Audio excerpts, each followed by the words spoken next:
सावधान.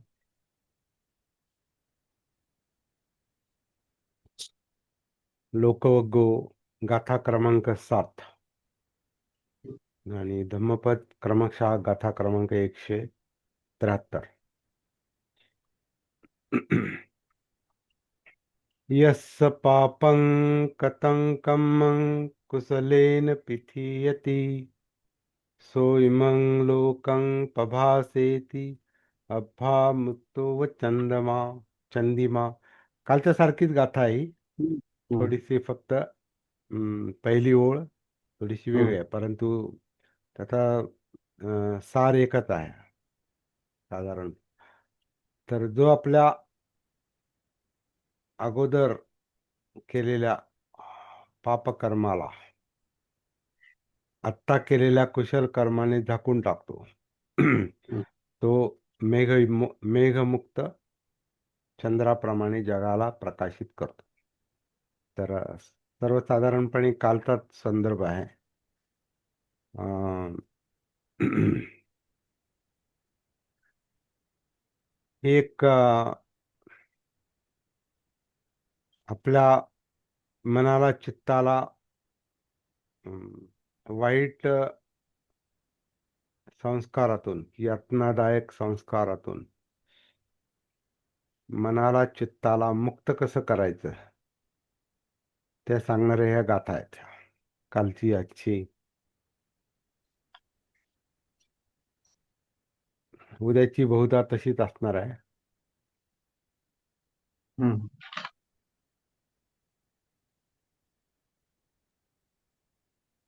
सत्कर्म हे दुष्कर्माला झाकतं. कुशल कर्म पुण्यकर्म पापकर्माला झाकतं. चांगलं जसं वाईट हे संस्कारानं अकुशल वाईट पापकर्म ज्याचा परिणाम यातना आहेत, दुःख आहे, हे जसं अगोदर होत राहतं. आता अगोदर का होतं आणि नंतर का होणार नाही हाच मुद्दा लक्षात घेण्याची आवश्यकता आहे. तोच मुख्य मुद्दा आहे. अगोदर असं वाईट कर्म का झालं, पापकर्म का झालं आणि आता ते कसं होणार नाही,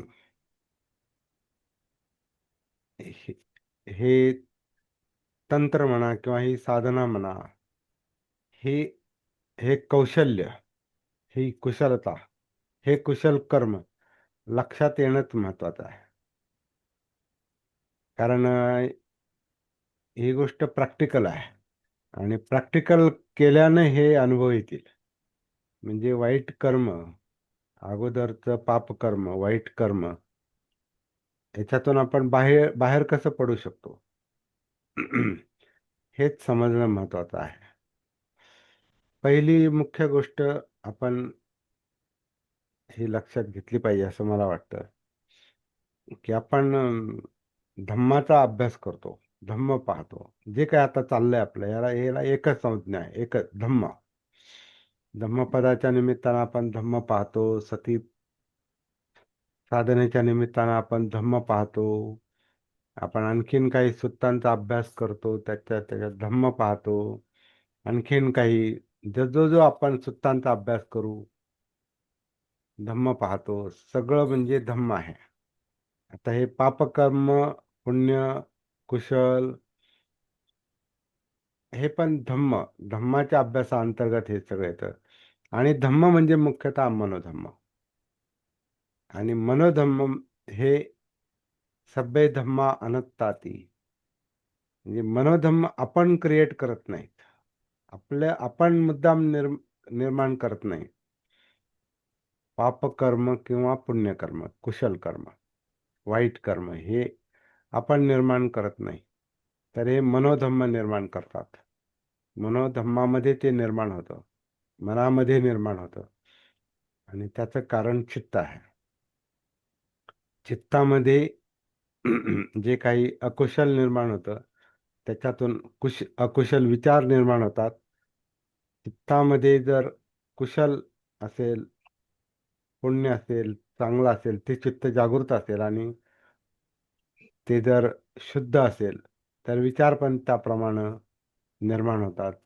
किंवा व्हाईस वर्सा, उलट विचार जर तसा आला तर तसं चित्त क्रिएट होतं.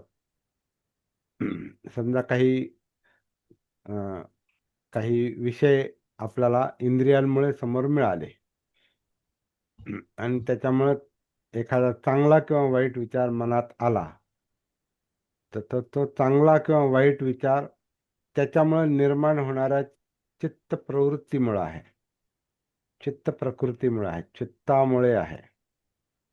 तर असं आहे. आणि हे सगळ्या गोष्टी धम्म या संज्ञे अंतर्गत येतात. धम्म धम्मामध्ये मग अधम्म आहे, सद्धम्म आहेत, हे आपण पाहतो. परंतु धम्म सब्बे धम्मा अनत्ताती, सब्बे धम्मा अनत्ता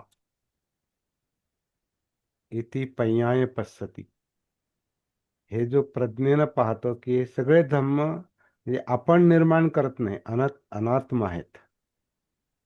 हा एक फार मोठा धागा आपल्याला बुद्धांनी लक्षात आणून दिलेला आहे की आपण आपण काय म्हणतो, मी करतो, मी वाईट करतो किंवा मी चांगलं करतो.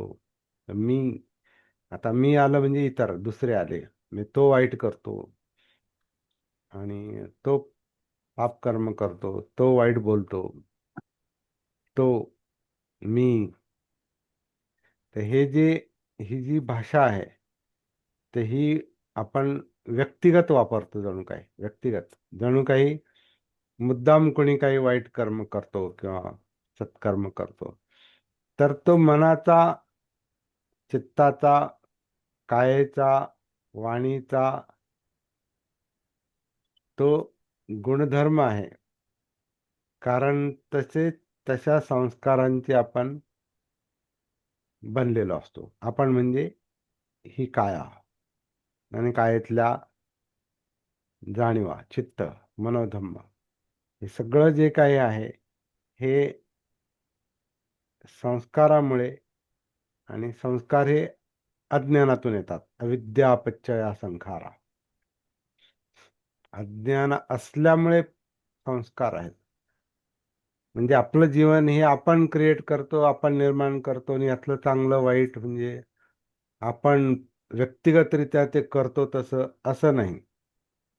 ते घडतं, ते घडतं. आणि जे घडतं ते आपण करत नाही, त्याला अनात्म म्हटलेलं आहे. अनात्म, आत्म म्हणजे सेल्फ, मी. तर धम्म ही व्यक्तिगत बाब नाही.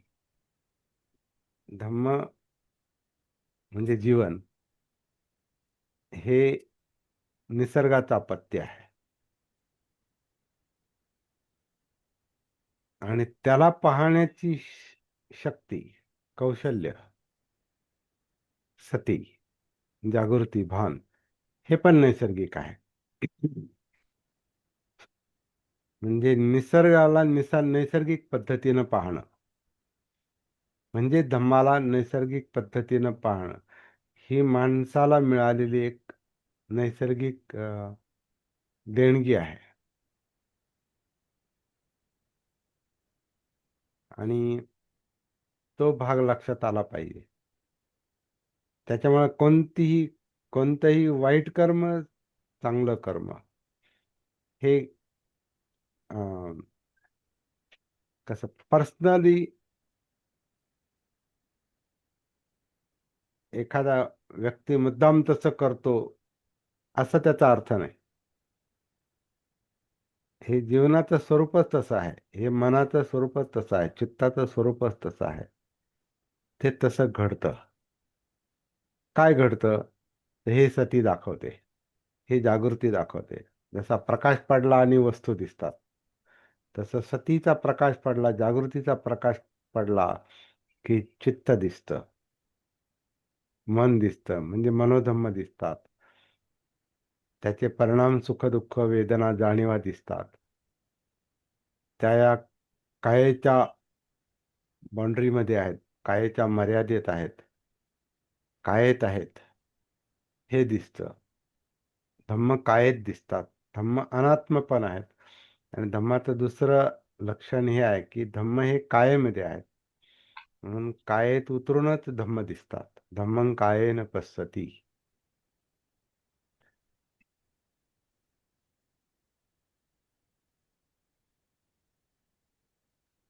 तर पूर्वी केलेले यस्स पापं कतं कम्मं, ज्याने पाप आधी केलेलं आहे त्याच्याकडून आधी पाप कर्म, वाईट कर्म, अकुशल कर्म, म्हणजे उदाहरणार्थ पानातिपात आधी झालेला आहे, हिंस्र प्रवृत्ती आहे आणि हिंसा एखाद्याकडून झालेली आहे, मुसावादा झालेला आहे, आदिन्नदाना झालेला आहे, कामवासनेचा दुराचार झालेला आहे, मद्यपान झालेलं आहे, कठोर बडबड, कठोर बोलणं आधी झालेलं आहे, अप्रिय बोलणं आधी झालेलं आहे, निंदा नालस्ती आधी केलेली आहे, आणि व्यर्थ बडबड केलेली आहे, संप फलाप वाचा, व्यर्थ बडबड केलेली आहे, किंवा आणखीन काही वाईट कर्म झालेले आहेत, कळी लावलेले आहेत.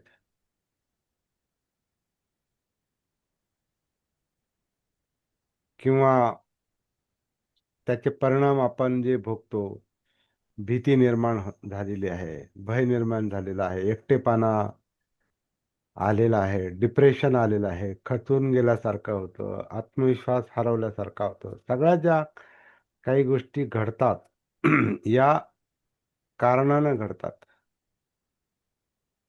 आणि त्याच्यामुळं ते पापकर्म घडतं, किंवा पापकर्म घडल्यामुळं हे घडतं, किंवा हे असल्यामुळं आणखीन पापकर्म घडतं. असे ही जी शृंखला, ही जी साखळी चाललेली आहे, भवचक्र ज्याला म्हटलेलं आहे, हे भवचक्र, भवचक्र हे आपल्यात आहे. आपण भवचक्राचा भाग आहोत.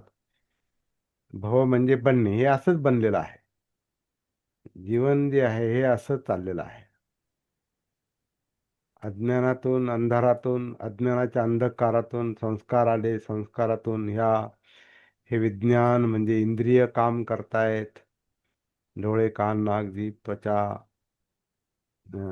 इंद्रियांचं काय म्हणतात, बीज बीज बीज त्या संस्कारातून निर्माण होतं, ज्याला विज्ञान म्हटलेलं आहे. त्या विज्ञान, त्याच्यातून मग ही बॉडी माइंड तयार होतं, नामरूप तयार होतं. नामरूप म्हणजे हे आपलं अस्तित्व हळूहळू तयार होतं, म्हणजे आधी गर्भाशयामध्ये, आणि मग ते वाढत वाढत आपण पुढे जन्म घेतो. तर ते नामरूप बॉडी माइंड ते तयार होतं. त्याला मग ही जी इंद्रिय आहेत, डोळे, कान, नाक, जीभ, आणि हे सगळ्या शरीरावर पांघरलेली अंतर्बाह्य त्वचा, ती त्याला काया असा शब्द आहे परत. तर ह्या नामरूपातून, ह्या बॉडी माइंडमधून, बीज रूपातल्या बॉडी माइंडमधून षडायतन म्हणजे 6 हे द्वार तयार होतात. डोळे, कान, नाक, जीभ, त्वचा, षडायतन, आणि मन, मनोधम्म, हे तयार होतात. षडायतन मग आपला, विशेषतः जेव्हा आपला जन्म होतो तेव्हा मग हे इंद्रिय जेव्हा बाहेरच्या विषयांच्या संपर्कात येतात, मग ते फस्स, फस्स म्हणजे स्पर्श, स्पर्श, स्पर्श म्हणजे अं, जाणीव, त्याच्यातून जाणीव निर्माण होते. डोळ्याला काही दिसलं का, हा हे हे असं आहे. ध्वनी, गंध, चव, स्पर्श, हे हे फस्स, स्पर्श, स्पर्शातून जाणीवा तयार होतात. वेदना, आणि वेदनातून जे पाहिजे पाहिजे तर ती तृष्णा निर्माण होते, आणि मग कलेक्शन, गोळा करणं, उपादान, हे गोळा करण्याचं काम सुरू होतं. मग जसजसे आपण वाढतो तर आणखीन गोळा करत राहतो, उपादान करत राहतो, आणि उपादानमुळं हे जे बनलेलं आहे ते आणखीन बनत राहतं, आणखीन बनत राहतं. पण त्याच्यामध्ये हे पापकर्म पण बनत राहतं, घडत राहतं. जर भान नसेल तर, जागृती नसेल तर ते मी घडतच राहतं, हे होतच राहतं. त्याला कर्मविपाक म्हटलेला आहे. कर्म घडतच राहतं. कर्म यस्य पापं यस्य पापं कटं कम्मं. हे कर्म हे घडतच राहतं आधीपासनं. भव उपादान, मग तसं बनतं भव. भवातून मग प्रत्यक्ष नवीन नवीन लोक, नवीन नवीन जन्म तयार होतो जणू काही. म्हणजे प्रत्यक्ष गर्भधारणेतून झालेली सुरुवात आणि प्रत्यक्ष जन्म, वाह, हे तर जन्म आहेच आहे. हे तर भव आणि जन्माचं हे, जन्म म्हणजे एक गोष्ट नाही, जन्म म्हणजे अनेक अनेक अनेक गोष्टी नवीन नवीन तयार होत राहतात. म्हणजे नवीन नवीन गोष्टी जन्म घेतात. नवीन नवीन कर्म जन्म घेत म्हणजे नवीन नवीन गोष्टी तयार होतात, नवीन नवीन परिणाम तयार होतात, विपाक तयार होतात. म्हणजे वाईट कर्म जर घडत असेल, पाप कर्म जर घडत असेल तर एकदा घडतं ते परत परत नवीन नवीन घडतं. त्याच्या पुढची अवस्था, त्याच्या पुढे त्याच्या, म्हणजे याला लोक, हा आपण लोकवाग्याचा अभ्यास करतो. लोक, नवीन नवीन अवस्था, नवीन नवीन संस्कार हे अविद्येमध्ये घडत राहतात आणि ते होत राहतात आणि मग तसंच कर्म आपण करत राहतो. भवचक्र, बनण्याचं चक्र, हे नवीन नवीन बनत राहतं. का चक्र आहे, चक्र ही स्थिर गोष्ट नाही, चक्र ही गती आहे. सतत सतत ते होत राहतंय. आणि आपल्याला सती नसेल, भान नसेल तर कळतही नाही काय होतंय ते. आपण फक्त परिणाम भोगतो, सुख आणि दुःख एवढंच आपल्याला जाणवतं. काहीतरी सुखदायक आहे, काहीतरी दुःखदायक, तेही जाणवत नाही पूर्ण. ते ते चांगलं वाईट, सुख दुःख, चांगल्या वाईटाचे परिणाम हे परत आपल्याला क्रिया करायला, कर्म करायला भाग पाडतात. पुढचं कर्म, पुढची कृती, त्याला आपण वर्तन म्हणतो. मग ते बोलणं आणि करणं, मग ते हे पाप पुण्य माणसाला सक्रिय करत राहतं. चांगलं वाईट हे माणसाला सक्रिय करत राहतं.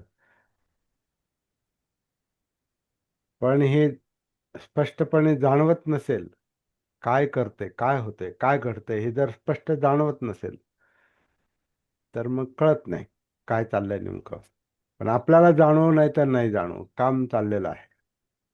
आपण जन्म घेतलेला आहे, आपण धारणा झाली आपली, आपण जन्म घेतला, आपण कर्म करतो, त्याचे परिणाम होतात, परत परत कर्म करतो, परत परत परिणाम होतात. हे भवचक्र, हे दुष्टचक्र, दुःखचक्र हे चालूच राहतं. आणि हे सत्य आहे. सभ्ये संखारा दुःखाती. हे दुःख निर्माण करणारे संस्कार हे सातत्यानं चालूच राहतात. का ते चालू आहेत हे दिसत नाहीत. ते कर्म आणि परिणाम, कर्म आणि परिणाम, भवचक्र हे दिसत नाही, हे जाणवत नाही. का तर आपण आपल्या संपर्कात नाही. ज्या कायेमध्ये हे चाललेलं आहे त्या कायेमध्ये आपण जर उतरलेलो नसू तर मग कायेत जे घडतं ते घडतच राहतं, ते चालूच राहते पुढे आणि परिणाम होतच राहतात आणि ते वाढतच राहते. कोळ्याच्या जाळ्यासारखं किंवा त्या वृक्षाला वेढणाऱ्या वेलीसारखं आपल्याला वेढतंय ते, जीवनाला व्यापून टाकतंय सगळं. हेच जीवन आहे.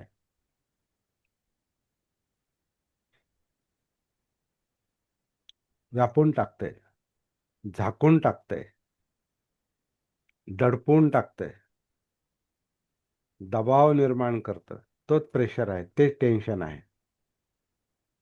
तेच दुःख आहे.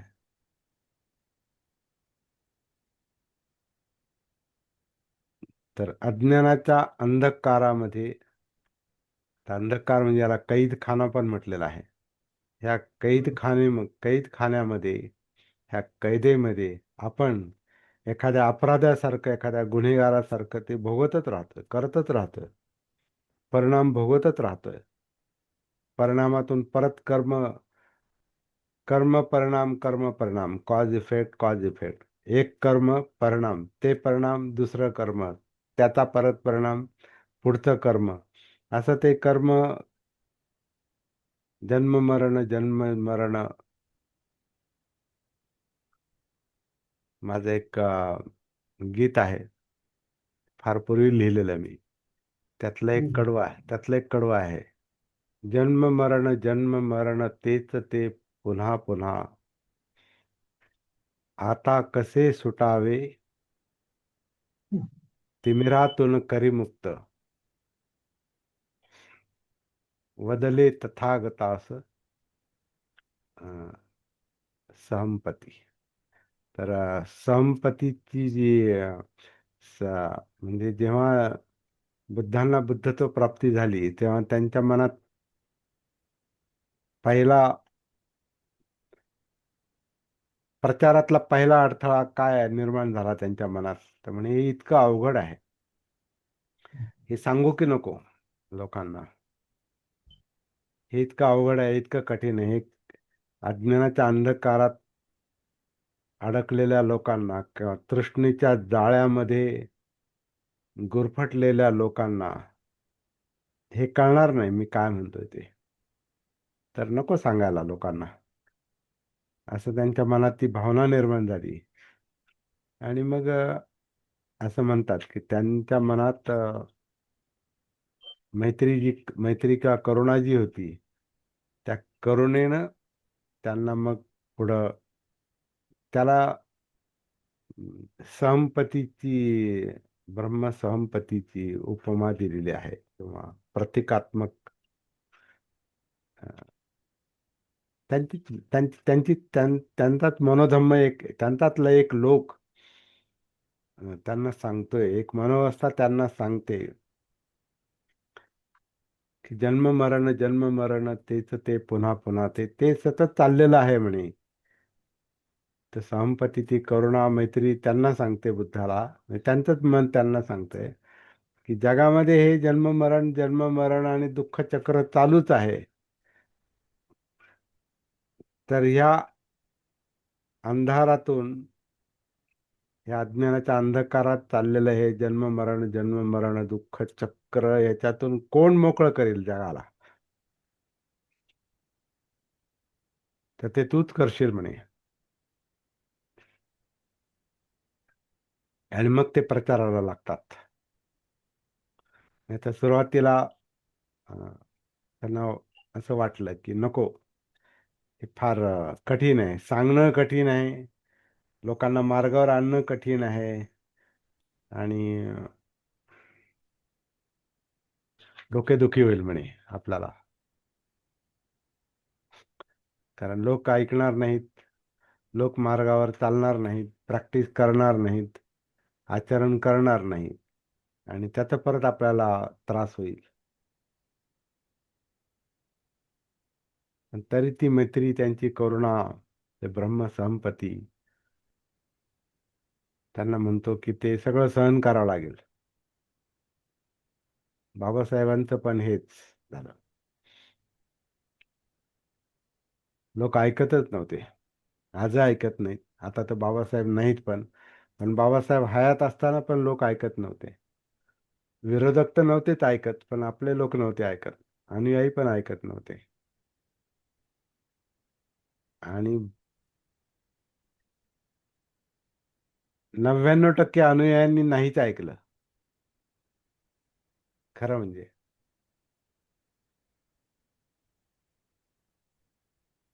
धर्मांतराच्या वेळेला बुद्ध धम्म स्वीकारायचा आहे, तर जाणकारापैकी कोणीच नाही आलं पुढे.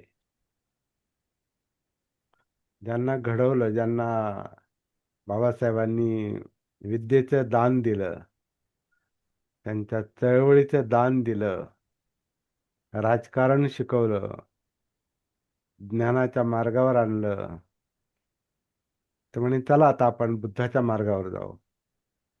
तर मग हे सगळे आधी शिकलेले लोक म्हटले नाही नाही, ते बुद्धाच्या मार्गावर तिकडे नको. आपल्याला राजकारण महत्वाचं आहे, आधी स्वार्थ महत्वाचा आहे जणू काही. आधी स्वार्थ साधून घेऊ, ते धम्म धम्म वगैरे ते नंतर बघू. हम्म.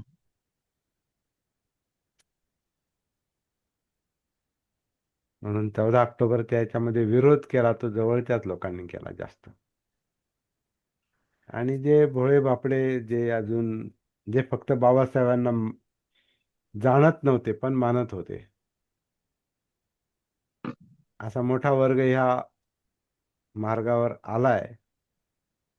पण मानतो म्हणून आलाय, जाणतो म्हणून नाही आला.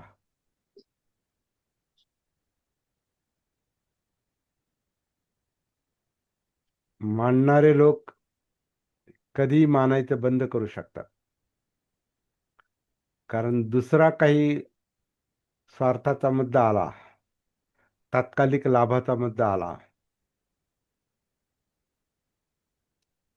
दुसरी काही वाट सापडली, काही ही वाट सोडून देतो माणूस. कारण जीवनाचं भान नाही, जगण्याचं भान नाही.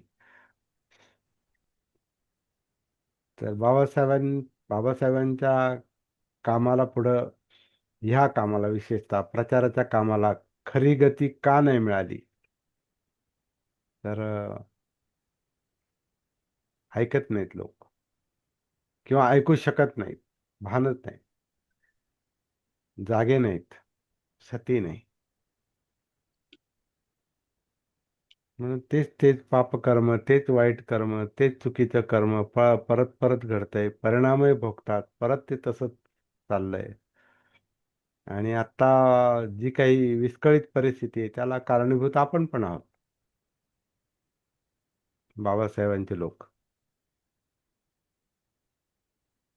मी तर म्हणतो आपणच जास्त आहोत, कारण सगळ्यात पहिली जबाबदारी आपलीच होती. जसं भिक्खू संघ गाफील झाला, भिक्खू संघ निष्क्रिय झाला, भिक्खू संघ आयदी झाला, राजाश्रयाखाली गेला, आईत खाऊ बनला, ध्यानात गुंतून पडला, कर्मकांडात गुंतून पडला, त्याचा जनसंपर्क तुटला, म्हणून बौद्ध धर्माचा ऱ्हास झाला. हे बाबासाहेबांचं निरीक्षण जे आहे, तेच आता बाबासाहेबांच्या चळवळीला पण लागू पडत आहे. तर जवळचेच लोक जास्त घात करतात. विरोधक तर करणार, विरोधक म्हणजे ज्यांची वाटच वेगळी आहे, ते तर मुद्दाम नाही केलं तरी त्यांच्याकडून ते होणारच, कारण ते त्या वाटेत त्यांची वाट ते जास्त मोठी करायचा प्रयत्न करणार. परंतु ज्यांना वाट माहिती आहे, ज्यांना वाट दाखवली बाबासाहेबांनी, बुद्धांनी, तेच त्या वाटेवर नाहीत, तर मग विरोधकांचं काम आपोआपच होतं. मागे नाही का एक गाथा आलेली आहे ना, की जी माणसं असं वागतात ना, ते शत्रूला जे पाहिजे ते बरोबर करतात, ते स्वतः करतात. शत्रूला जे पाहिजे ते ही माणसं आपोआप करतात. शत्रूचं काम सोपं होतं. म्हणून बुद्ध धम्माच्या ऱ्हासाचं काम, त्याच्यात मोठा हात आपलाच आहे आजही.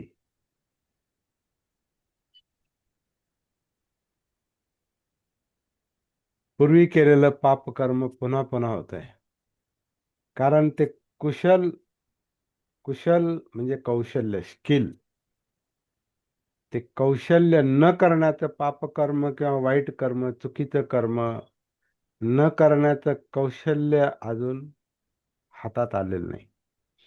त्याचं काही कार्यक्रम चालतात, किंवा काही प्रोग्राम चाललेत, सामाजिक प्रोग्राम, किंवा काही लोक वेगळ्या लोकांकडे शिकायला जातात, पुस्तकाचा अभ्यास करतात, तर ते तात्पुरतं असं वाटतं की ते मार्गावर आहेत, परंतु प्रॅक्टिकली तसं म्हणजे आपल्या जीवनाला विषय बनवून याला आपण ट्रान्सफॉर्म करू, रूपांतरित करू, म्हणजे खरं धर्मांतर घडवून आणू आतल्या आत, मनोधम्मांतर. तो विषय नाही बनला अजून बऱ्याच लोकांचा.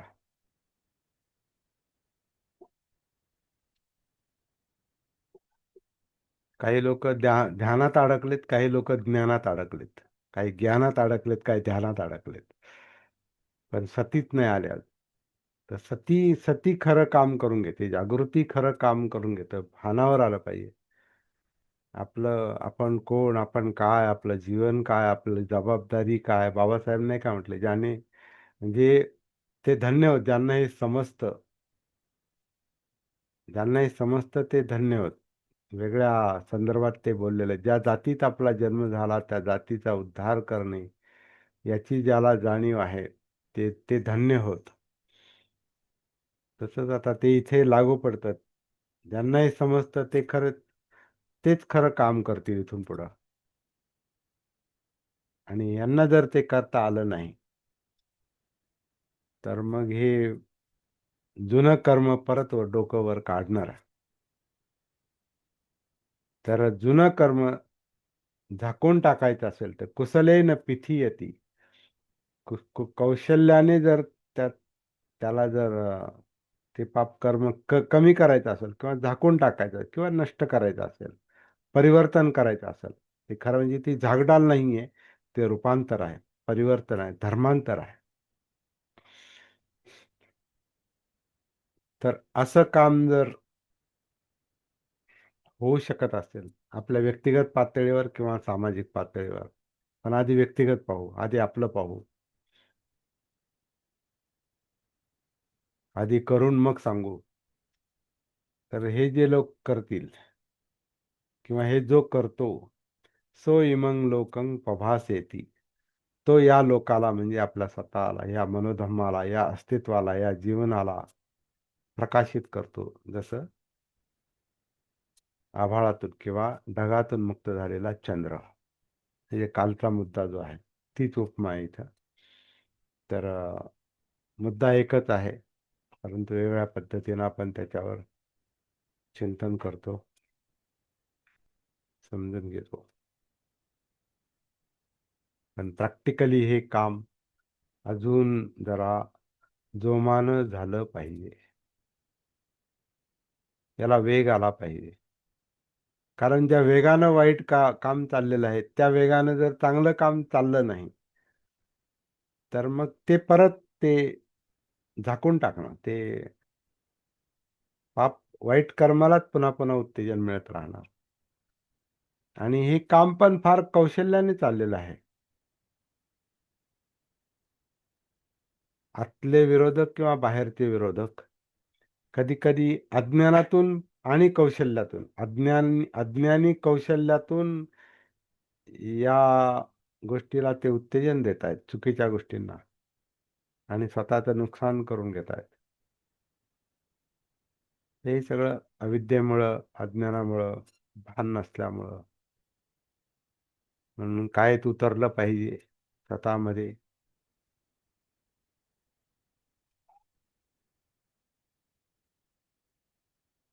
श्वासाच्या आधारे उतरा, नाही तर डायरेक्ट उतरा.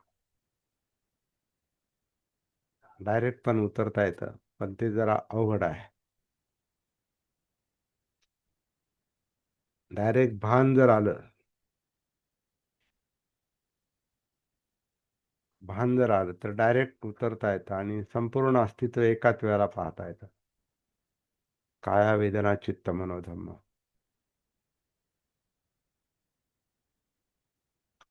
आणि मग त्याचा शोध सुरू होतो, धम्मविजय.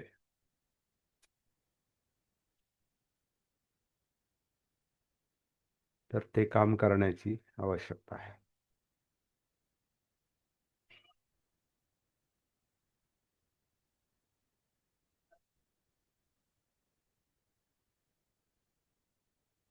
आपली काया आन करते, अपान करते, नॅचरली, नैसर्गिकपणे. इथून सुरुवात केली, काही करायचं नाही दुसरं. काही करायची गरजच नाही. फार डोकं चालवायची पण गरज नाही प्रॅक्टिसला. कारण जे जे चाललेलं आहे तेच पाहायचंय. भान कशाचं, सती कशाची? तर जे चाललेलं आहे त्याचीच सती. आन अपान चाललेलं आहे. काया आन करते, काया अपान करते. या धडामध्ये आतमध्ये, बाहेर नाही, आत. कारण आतच काम चालू आहे आणि त्याच्यावर नियंत्रण आपल्या मेंदूचं असतंय. मेंदूच आनापान करतो कायेच्या आधारे.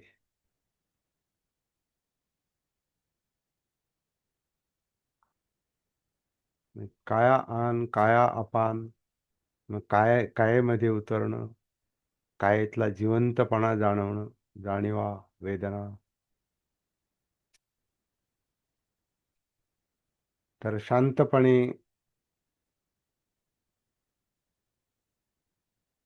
जितका जास्त वेळ त्याला देता येईल,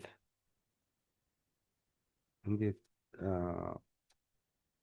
काय म्हणतात, त्याच्यात पूर्ण मुरेपर्यंत, असं त्याच्याशी एकरूप होईपर्यंत, आपल्या कायेशी, जाणीवांशी, चित्ताशी, मनाशी एकरूप होईपर्यंत सातत्यानं आणि श्रद्धेनं, थोडासा वेळ देऊन, शक्ती देऊन ते काम करत राहिलं तर ते साधन पुढे.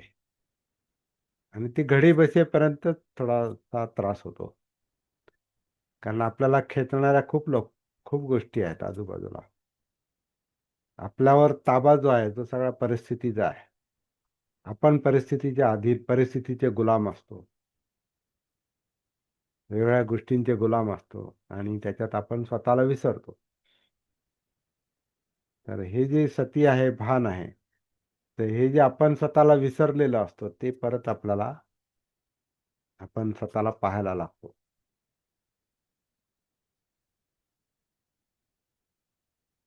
आणि ह्या कामाला आधी पहिलं महत्त्व दिलं पाहिजे. बाकीच्या उचापती, उलाढाल्या ह्या नाही केल्या तरी आपल्याकडून होणार आहेत. कारण आपण ते आता आपलं वळणच असं पडलंय की त्या उचापती, उलाढाल्या आपण करतच राहणार आहे.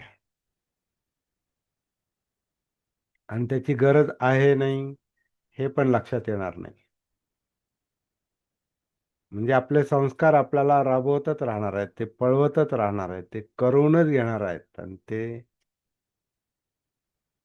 भान नसेल तर वाईटच जास्त करून घेणार, चुकीच्याच मार्गाने आपण पळतच राहणार किंवा भवचक्रात फिरतच राहणार,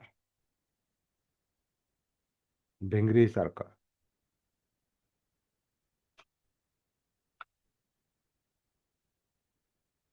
तर भवचक्राचं रूपांतर धम्मचक्रामध्ये सती करते.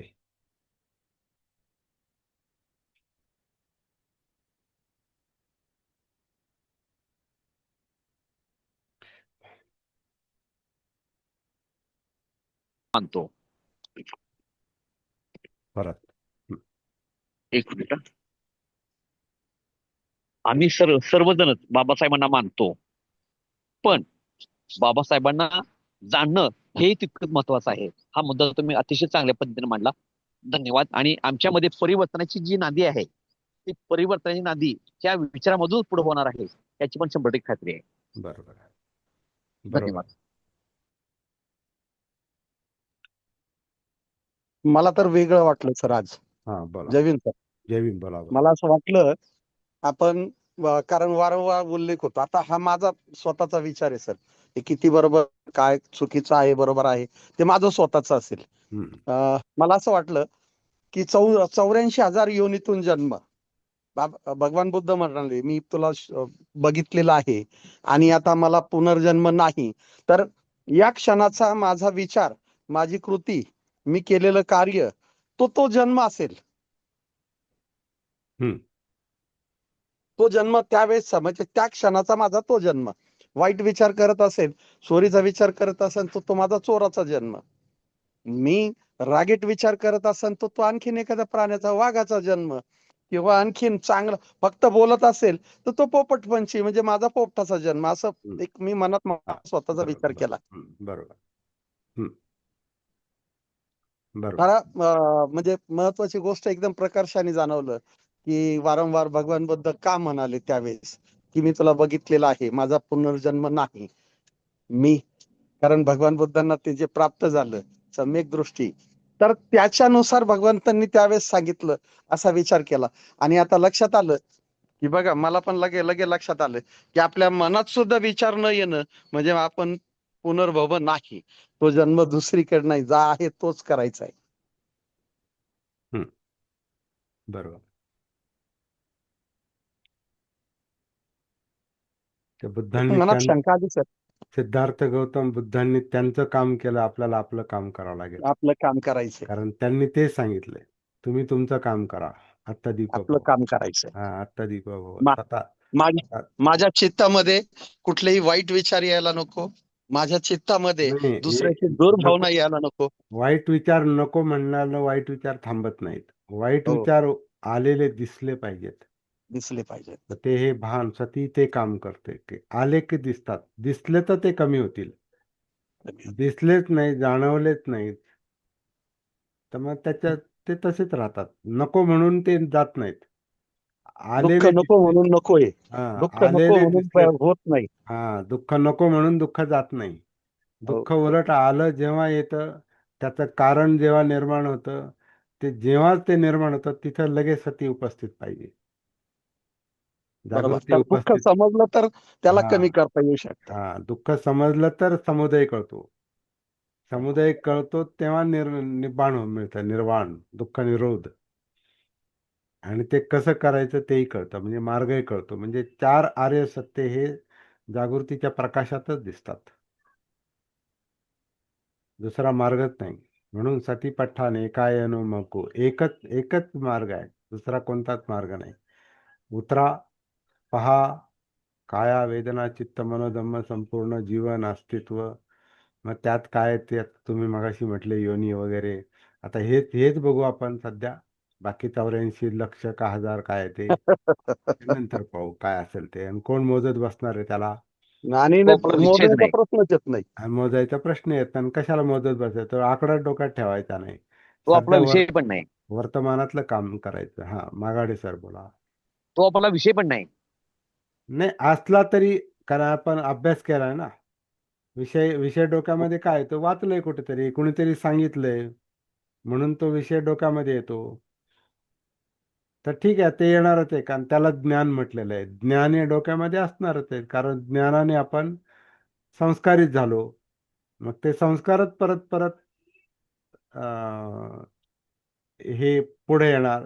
हे 84 लक्ष योनी, का मग हे असं, मग ते पारमिता, मग ते काय जन्म, मग हे तुमचं आता आपण मगाशी म्हटलो ते प्रतित्य समुत्पाद, भवचक्र, धम्मचक्र, अष्टांग मार्ग, सतीपट्ठाण, सप्तबोध्यांग, अनेक सुत्त, धम्मपद, धम्मपदातले हे आता काय आज 100 काय 70-71 गाथा गाथा आता आपण पाहिल्या.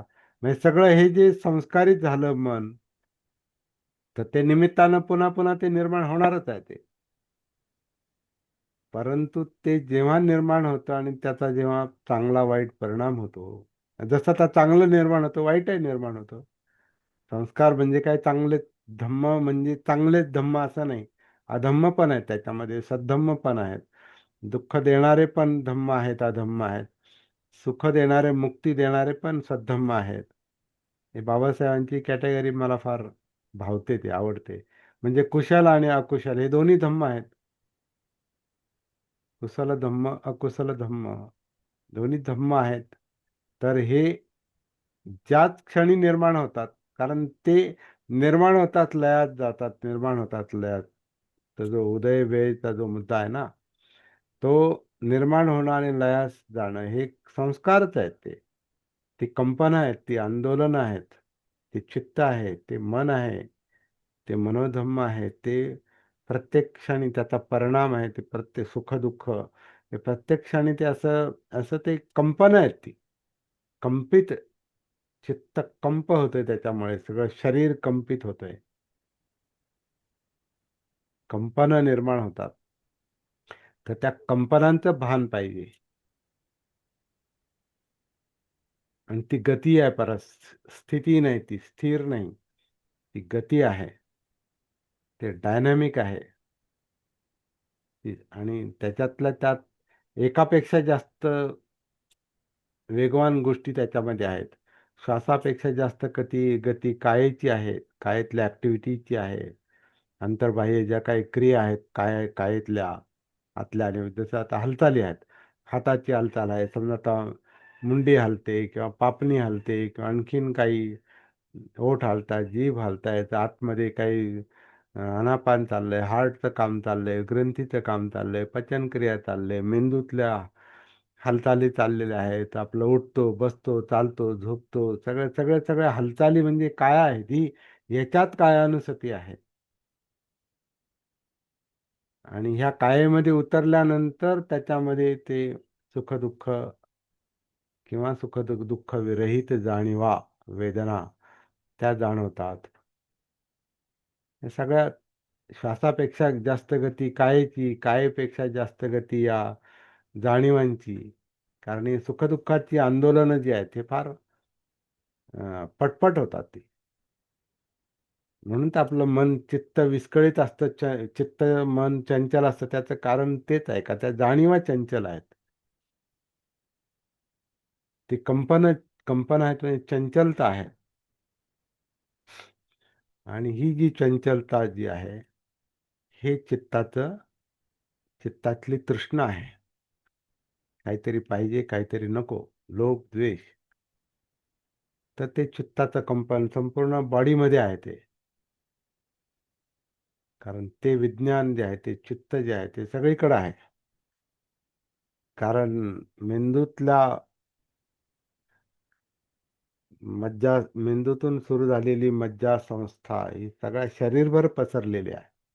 पाठीच्या कण्यातून जो मज्जारोज्जू जातो, त्याच्यामध्ये करोडो पेशी अशा काम करतायत, त्या एकमेकांशी जोडलेल्या आहेत. ते मज्जातंतू, त्या पेशी सगळ्या नखशिखांत, प्रत्येक एक केस जरी ओढला तरी आपल्याला जाणवतं की तिथं काहीतरी होतंय. पायाला काही स्पर्श होतो, हाताला स्पर्श होतो, प्रत्येक गोष्ट आपल्याला जी, तर त्या मज्जातंतूमुळं, त्या पेशींमुळं, म्हणजे ह्या ज्या जाणीव आहेत, त्या सगळ्या शरीरभर पसरलेल्या आहेत. ह्याच्यामध्ये तृष्णा पण आहेतच, पण नाही, आहेतच. मग त्याच्यामुळं सक्रियता आहे. ही बॉडी सक्रिय का होते, ही काया सक्रिय का होते? काहीतरी इच्छा आहेत, काहीतरी तृष्णा आहेत, काहीतरी अपेक्षा आहेत. पाहिजे, नको म्हणून बाजूला होतो, पाहिजे म्हणून धावत सुटतो, नको म्हणून अडवतो, पाहिजे म्हणून धावत सुटतो. तर हे जी शक्ती जी काम करते, ह्या सगळ्या शक्तींमुळं हे विचलन आहे, ही चंचलता आहे. आणि सगळ्याचं भान आहे का, याची सती आहे का, म्हणून या गतीमध्ये उतरावं लागतं. आणि ही गती फार गुंतागुंतीची आणि सुपरफास्ट आहे. श्वासापेक्षा जास्त गती कायेची, आपण म्हटलो. कायेपेक्षा जास्त गती जाणीवांची, जाणीवांपेक्षा जास्त गती चित्ताची, म्हणजे तृष्णांची. आणि त्याच्यापेक्षा सुपरफास्ट गती ही विचारांची आहे, मनोधम्मांची आहे. तर इलेक्ट्रिकल करंट आहे तो, इलेक्ट्रिसिटीचा करंट आहे, आणि त्याच्यामध्ये रसायन आहेत, केमिकल आहे, इलेक्ट्रोकेमिकल प्रोसेस आहे ती. आणि ती फार सुपरफास्ट, एका क्षणात मनात हे येऊन जातं, लगेच दुसरं, लगेच तिसरं. आणि त्याला आपण पाहायला पण आपल्याला एक असं, काय म्हणतात, त्याच्या गतीत उतरलं तर ते दिसणार आहे, नाहीतर ते पळतच राहणार आहे. आणि आपण हतबल होऊन जातो नंतर. म्हणून आपण म्हणतो ना, अरे काय थांबतच नाही मनातले विचार, थांबतच नाही. कधी कधी जी भयंकर वाईट स्वप्न पडतात तर ते थांबत नाही. विचार, भावना, एखाद्याबद्दलचा द्वेष, एखाद्या गोष्टीची वखवक, लोभ थांबत नाही. कळतं त्याचा आपल्याला त्रास होतो, पण थांबत नाही, कारण ती गती तेवढी स्ट्रॉंग आहे, तेवढी तीव्र आहे.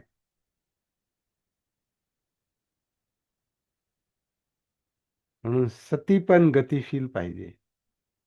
सती हे गतिशील काम आहे. सती म्हणजे एक गोष्ट नाही काय. सती ही, आता आपण जेवढं ह्या ऍक्टिव्हिटीज पाहिल्या, कायेच्या पातळीवर, जाणीवांच्या पातळीवर, चित्ताच्या पातळीवर, विचारांच्या पातळीवर, बोलणं आहे, इंद्रिय आहेत, हे सगळं, ही आपली जी धावपळ आहे, आपलं जे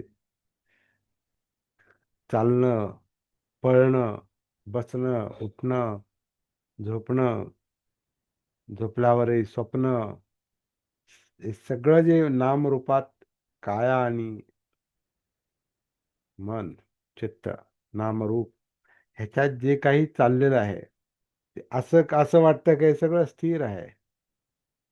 असं पाहिलं तर एक रूप असं स्थिर वाटतंय, पण ते स्थिर नाहीये. आणि जितकं शांत आपण बसतो तितकी त्याच्यातली धावपळ जास्त जाणवते. कधी कधी धावपळीत धावपळ जाणवत नाही, पण शांत बसल्यावर जास्त जाणवते.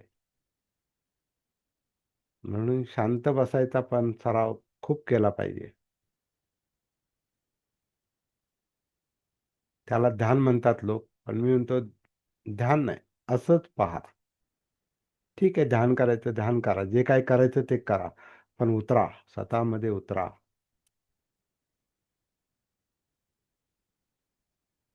आणि कोणत्या एका गोष्टीला धरायची गरज नाही. हे सगळ्या धावपळी ज्या आहेत ना, हे आधी ओव्हरऑल जाणवल्या पाहिजे. एकूण एकूण हे काय चाललंय हे आधी जाणवलं पाहिजे. मग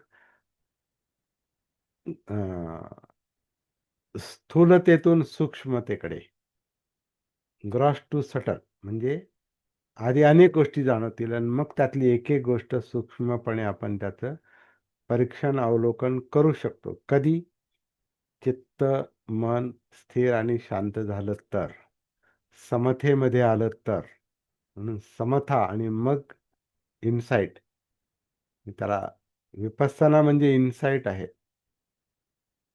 आतलं दिसणं आहे, त्याला विपස්සना म्हणतात. विपස්සना हे ध्यान नाही, विपස්සना हे दिसणं आहे. त्याच्यात पස්සन आहे, पाहणं आहे. पाहण्यामध्ये एक गोष्ट नाही, पाहण्यामध्ये अनेक गोष्टी. एकाच वेळेला सगळं दिसतंय, म्हणजे अनेक गोष्टी दिसतात.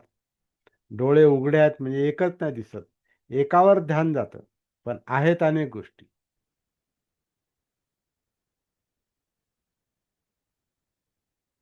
अनेक गोष्टी आहेत, त्याचं भान, आणि एक जे आहे ते एकावर ध्यान. तर आपण बहुधा ध्यानावर लक्ष देतो, एकच पाहू, एकावर, इथंच पाहू. पण ही तिथंच नाही चाललं ना, सगळ्या याच्यामध्ये चाललेलं आहे. म्हणून ते आधी, जसं एखादं शहराचं अवलोकन करायचं असेल तर आधी शहरात कुठून तरी यावं लागतं. कोणत्या तरी दिशेनं ते जे शहर आपल्याला पाहायचं तिथं आपण जातो आणि मग ते शहर पाहतो. पण आधी एंट्री महत्वाची आहे. कोणत्या तरी रस्त्यानं, कोणत्या तरी वाहनानं, कोणत्या तरी मार्गानं, साधनानं तिथं आत गेलं, मग ते शहर, मग आधी आधी सगळा गोंधळ. मोठं शहर, जेवढं मोठं शहर, आता हे आपली काया म्हणजे गुंतागुंतीचं शहरच आहे. याला तर सागर म्हटलंय परत, महासागर, धम्मसागर. आणि धम्मसागर म्हणजे सागर, सागर ज्यांनी पाहिला असेल त्याला आपण, आपली नजर पर्यंत जात नाही, इतक्या दूरवर तो पसरलेला असतो, सगळीकडे पसरलेला असतो. आपण एखाद्या बेटावर उभे राहून जर पाहिलं तर, ज्या बेटावर आपण उभे आहोत आणि सागर पाहतो चोहोबाजूनी, तर पुढं जमीन दिसतच नाही, सगळं पाणीच पाणी दिसतं. तसं ही काया आहे, हे जीवन जे आहे ते सागरासारखं आहे. पण आपण शहराच्या याच्यातून जर पाहिलं तर सागरात उतरून सागराचं अवलोकन करणं हे जरा कठीण कल्पना आहे. पण शहरात उतरून शहर पाहणं, कारण तिथं रस्ते आहेत, तिथं काहीतरी साधनं आहेत.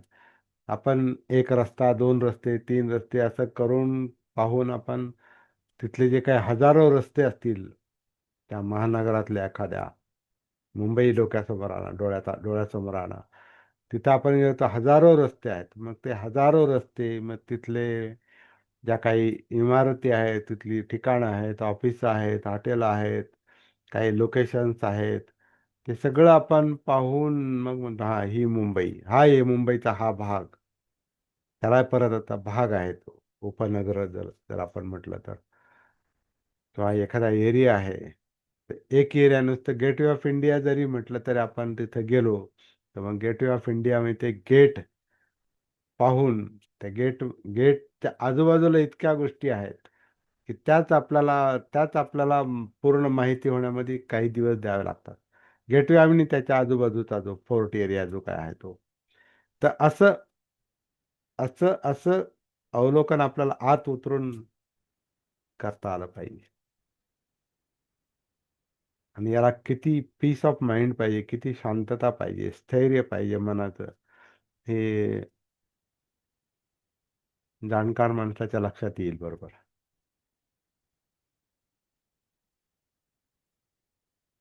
आणि याला थोडा वेळ वेळ थोडा नाही, चांगलाच वेळ, कारण हा स्वतःला वेळ द्यायचा आहे. हा 10 मिनिटं बसू आणि 40 मिनिटं बसू आणि 1 दिवस बसून 10 दिवस बसून असा असा विषयच नाही तो. हे नॉनस्टॉप चाललेलं काम आहे. परंतु हे कसं करायचं हेच आधी लक्षात आलं पाहिजे, मग ते काम होत राहणार. कुशलता, कौशल्य, स्किल, सतीपट्ठाने स्किल आहे, कौशल्य आहे. कायेत उतरणं, जाणीवा, चित्त, मनोधर्म. चित्तही चंचल आहे. काय म्हटले, परत बोला. आपलं चित्त चंचल आहे. हम्म. त्यामुळं सती सुद्धा गतिशील पाहिजे, ते कमी करण्यासाठी. म्हणजे आपल्याला ही गती कमी करण्यासाठी सती पाहिजे ना. सतीमुळे गती कमी होते. तर तेच की सतीसाठी गती कमी करण्याचा मुद्दा उलट उलट झालं. म्हणजे गाडीत बसल्यावर प्रवास होतो ना. बरोबर आहे. प्रवासाचा विषय नंतर येतो, आधी गाडीत बसण्याचा, तसा सतीचा मुद्दा आधी येतो, मग ती गती कळणं आहे. आणि त्याच्याशी जे काही घडतं, ज्या घडामोडी आहेत, जे आपण आता चर्चा केली, त्या घडामोडीशी एकरूप होणं आहे जागृतीपूर्वक. ते सतीचं काम. मग त्याच्यामध्ये ती गती कळते. पण ती शांत होते ना परत मग ती नंतर सतीमुळं. कमी होते. शांत म्हणजे पूर्ण शांत नाही होते. पूर्ण शांत होणारच नाही, कारण शांततेत पण सक्रियता असते ना. म्हणजे बरोबर समजा मन शांत झालं म्हणजे ते निष्क्रिय झालं असं थोडंच आहे. बरोबर. मन शांत होणे याचा अर्थ असा आहे की त्यातल्या ज्या अनावश्यक घडामोडी आहेत, अनावश्यक म्हणजे त्या तृष्णा, लोभ, द्वेषाच्या ज्या गोष्टी आहेत ना, त्या जेव्हा जागृतीमुळं जागृतीला त्या कळतात, तेव्हा त्या आपोआपच, कारण ती एक समज येते, ती सम्यक दृष्टी आहे. ती समज येते, समज आली की ते आपोआपच ते कळतंय माणसाला, काही गरजेचं नाही एवढी पळापळ करणं. मनात एवढी पळापळ गरजेची नाही ती. परंतु ते अविद्येत पळते, ते अज्ञानात पळते, त्याला त्याचं भान नाही. चित्ताला, मनाला स्वतःचं भान नाही. म्हणून चित्तानुसती येणं, मनोधम्मानुसती येणं, वेदनानुसती येणं, तर त्याच्यात सती उतरली का त्याचा वेग कमी होतो. आपण आनापान सतीतून उदाहरण घ्या. आनापान सती जेव्हा आपण करतो, श्वासाचं भान आपण जेवढं शांतपणे ठेवतो, तर अनुभव आला असेल तुम्हाला की श्वास शांत होतो. श्वास शांत होतो. बोलताना सुद्धा तुम्ही बोलण्याचं भान ठेवा, बोलण्याची सती ठेवा. बोलण्यातला विस्कळीतपणा कमी होतो. बरोबर. श्वास श्वास पहा, श्वास शांत होतो. काया पहा, कायेतल्या अनावश्यक घडामोडी, धावपळी कमी होतात. म्हणजे त्यातलं टेन्शन कमी होतं आपोआपच. जाणीवा पहा, त्या शांत होतात. विचार पहा, विचार शांत होतात. चित्तातली वसवस पहा, धावपळ पहा, लोभ द्वेषाची तृष्णा पहा, त्या कमी होतात. ते शांत होतात. पण ते शांत होतात म्हणजे नष्ट नाही होत. त्याचं प्रमाण कमी होतं. आणि त्याच्यात आपण आणखीन उतरलो, सती त्याच्यात उतरली की त्याचा धम्मविषय सुरू होतो. म्हणजे त्याचं विश्लेषण सुरू होतं आपोआपच. म्हणजे समज जी आहे ती आणखीन सखोल व्हायला लागते. आणखीन खोलातलं कळतं. हा, इथं सागरात उतरण्यासारखं आहे. सागरात उतरून ते पोहण्यासारखं आहे ते. आणि मग कुठं काय आहे ते कळतं.